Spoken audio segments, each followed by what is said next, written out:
How was basketball a part of your life growing up? Basketball was everything. And I was a standout player at PS 127 in East Elmhurst in Queens. I can't say that my career really flourished after that. I was played in high school, played in college.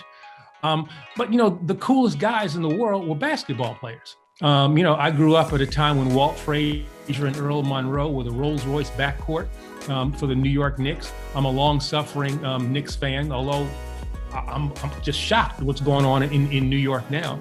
I've come to love, the Wizards. My wife's nephew, Jeff Malone, played for then the Washington Bullets. And so, I have an affinity for the team. All right, Eric, we know Arnie Duncan can ball. We know Barack Obama's got some game, you as well. If you were playing a pickup game and you could only pick people from the political world, what would your starting lineup be? Ooh, all right, well, I certainly have Arnie. I'd have Barack. Fauci says, he talks a good game, and he's from New York. So now, I'm assuming maybe given his size, he'd be a pretty good point guard. He's not he's not going to be, towering over everybody. So I think I put Fauci on the team. I don't know. I'm not sure who else. I think that's a pretty good starting four. In fact, that four might be good. We could just pick anybody else. Although, Susan Rice. Actually, no, that's right. Susan Rice. She's a good player as well. So I think that'd be it. Susan, Fauci, Arnie, and Barack, and me. We're ready for the playoffs. As someone that has been in the political field, what was your take on how the athletes kind of got activated this past summer? I'm old enough now to be able to say this. I was proud of them. I was proud of the guys here in DC in particular, but more generally about the players in the NBA.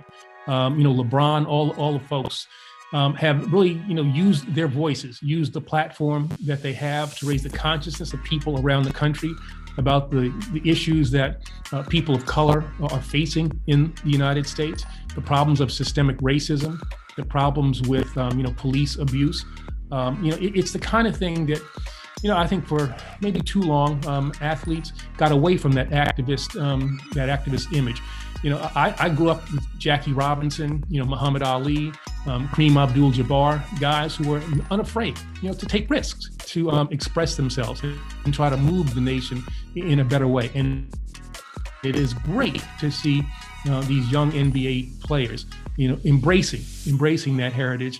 And using their voices to bring the nation along. Here's another Eric Holder. Here's my son. I want to know who he has as the GOAT. Who's your GOAT all time?